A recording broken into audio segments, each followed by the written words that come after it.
not gonna lie to you fellas. After I ended my relationship about 6 weeks ago, I struggled heavily with lust, like right after. And this was a surprise to me because, you know, the reason I ended the relationship was so I can go all in on my purpose, so I can have all the energy and all the focus and all the attention. And when I found myself sitting there after done the deed, right, which I hadn't done in a while, to porn, especially since I was in a relationship, it felt debilitating, right? It felt debilitating. Like I was, all right, I had these plans. I just had this brutal emotional turmoil, one of the hardest things I've had to do in a while. And this is how I respond. It reinforced the destructiveness of it, right? I mean, I tell you, it was infinitely harder not to scroll, infinitely harder not to relapse again, infinitely harder to be confident to hold eye contact, right? And this happened a couple times. I relapsed a couple times within the first 2 weeks, right? And then I took a trip over to Florida, and it kind of reset me, right? I was in a new environment. You know, it made it very important to myself that I was busy, that I wouldn't allow this to happen, and I got on a long streak, right? And everything came back to me. The energy, the confidence, the discipline, right? And it stemmed from the control of the sexual desire, right? The control of the sexual energy. Now, it had been a while, because I was in a relationship, for me to go on like more than a 2-week streak, right? A long time. And after doing so, now, again, reinforced. This is your life force. This is your energy, right? I've been doing a lot of Qigong here in the sauna, and when I do the Qigong, I can tangibly feel the Qi, right? I can mentally, I could literally see it in my body and feel it in my body, and I'm able to observe it and feel the fact that this is what provides me with my confidence. This is the reason I wake up in the morning. This is the reason I'm doing anything I'm doing, right? This is my spiritual fulfillment. And a lot of guys and a lot of people in general just don't take advantage of this, right? You're walking around day-to-day life on NPC mode. There's self-awareness, and then there's self-mastery, right? Getting in control of your energy is self-mastery. In addition, right, I do PE, which means, in addition, I do practice PE, which is penis enlargement, which is what it sounds like. You grow your dick with exercises similar to those of the gym, right? Pumping, extending, clamping, and this requires you to be erect. Now, if you are erect, right, you become more sensitive, you become aroused, you know, the sympathetic nervous system activates, and it's much easier to lust, right? It's natural to lust. We've done it our whole lives. And I've been able to take this opportunity to also build that self-mastery, right? Something called mindful masturbation, which is basically you don't go into the masturbation with the driven by the lust, right? You are in the driver's seat. You say, this is my intention with this, right? Which is number one, to do PE, and number one, to get sexual mastery, right? And let me make it a practice. And it becomes literal self-mastery.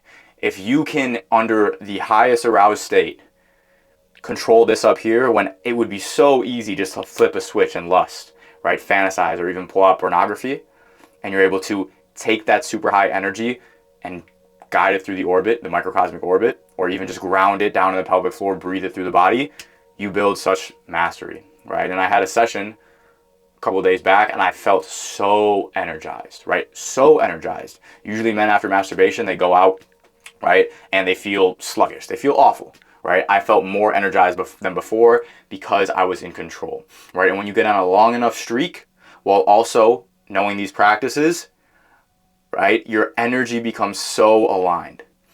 The thought of getting off diet does not sound appetizing at all. The sound of missing a workout, the sound of scrolling social media, your brain starts to pick up on the vibrations, pick up on the energies of these activities you're doing, and sees them for what they are, right? The problem with bad habits is that we don't see them for what they are in the moment, right? Our brain tries to convince us that they're okay. When you're on a long streak, when you are aligned, you feel the fact that you're not supposed to be doing these things, and they're not even appetizing for you anymore, right? We have some guys on the method.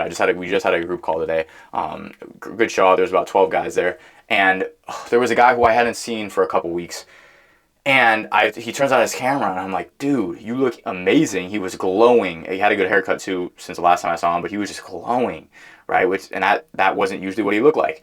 And I'm like, brother, what's your streak? And he's like, 40 days. 40 days, bro. It shows.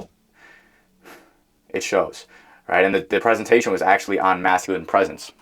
Now, especially with the lack of masculinity in our modern day, because of men giving up, because of, you know, just society not having men's best interests in mind, right?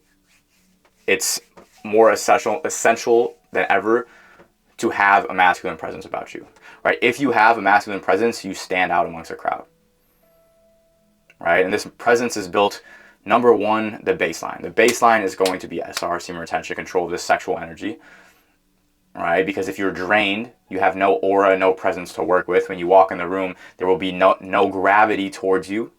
Right? In addition, you have body language and you have voice, right? Body language, head up high, chest up high, right? So I'm not doing this right now. I'm not sitting in the posture, but if I was in a social situation, you know, I walk in the room, my head's up, my chest up. This automatically turns on confidence, and when you're confident, that is all automatically turned on as well, right? Eye contact, brother. Right? If you are confident, when you look at someone, your eyes aren't wandering. They're not spazzy. Oh, they're looking at me. No, right? It's calm, confident. Your eyes move slow, right? And you can hold eye contact. In addition, your voice. I, a lot of times, speak very fast on some of my videos, right? One, because I'm passionate, and two, because attention span is brutal for a lot of you guys, including just myself and just the modern generation. But when you are in social situations, right? And you want to have that calm masculine presence, you have to speak slower, speak more self-assured, especially with women, right? If you're able to speak at a nice, slow, calm, deep, monotone voice with women, if you're speaking all fast with voice inflections, right, and high notes, hey, my name's Joe, nice to meet you. Hey, how you doing? My name's Joe, nice to meet you, right? Leave space for them to talk, both for men and for women. And the thing is, this stuff all comes naturally when you are on SR, right? When you are on SR and you are transmuting. Right, there's part of it is knowing these things, so you can say, hey, make sure my posture's up. Hey, make sure I'm not talking too fast. Right, but these are all results. These are all downward effects from having that internal confidence. Right, fellas, and I've been feeling more confident than I've ever been felt lately. Right, I don't know what it is. I think it's a combination of the SR. Right, the SR. You know, I'm sticking to my word. You know, I'm not going to lie, it's nice to be able to talk to women a little more. I'm not, you know, looking for casual sex, but being single means that I can interact with women more without feeling wrong for doing it. And it also, there's a hunger, right? Being single now gives me a certain hunger where my biology is telling me, hey, right, you don't have that womb. You don't have that chick to go cuddle on when you're feeling bad, right? When you feel like you need some company, right? Your genetics aren't going to be passed on right now, brother. And so there's a hunger, right? There is a hunger. And I'm definitely very observant of my state day to day. Also, what's changed in my life. Okay, now I'm single. Okay, now I'm on SR. Okay, now I've been doing this for my morning routine versus that, right? Implemented this habit, talking to these people, doing this style of training, always observing. But my ability to reflect right now is amazing, right? It's amazing. I know what I need to do. Now, if you are struggling with lust, brother, right, I know how hard the battle can be. I've been in it, and I was just in it recently, right? I felt like I had no control. You have to stay busy, bro. You have to stay busy. If your energy isn't going anywhere, if you're sulking, right, if you're sitting in it and you're not transmuting it, you're going to feel almost even better if you masturbate, right? But if you are a purpose-driven man, if you are on a mission, wake up and say, this is what I need to do, and you are on SR, brother, oh my God. Okay, it's always the days where I'm like, okay, I had a good day. Now let me watch a movie. Oh, now let me scroll 30 minutes after the movie. Like, I don't consciously think these things, but then this happens, and it slowly chips away at the discipline. Right?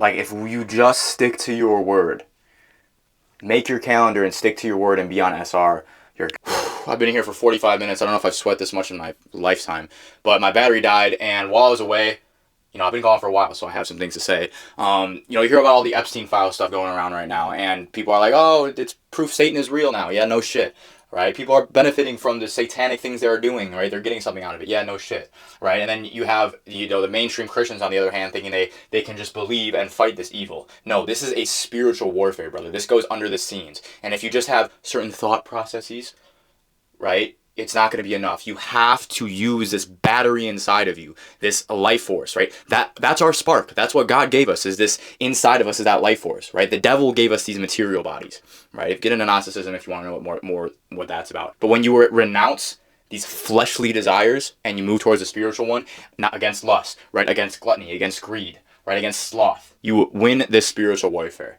And more people need to wake up, right? You can't just believe. I'm telling you, brothers, you have to get self-mastery. And that's the whole thing that Gnosticism is about, is self-mastery, right? Jesus taught us the way, right? He taught us the way, and the way is self-control. The way is discipline. The way is against the 7 deadly sins, right? Fighting against evil. The way isn't, okay, I believe, and then my journey is over, right? It's a constant level of self-mastery. This spectrum, it's not you either self-mastered or not. It's a spectrum. And you should never get complacent with your level of self-mastery. All right, brothers, love you guys. This was a great session. This will be uploaded tonight. Peace.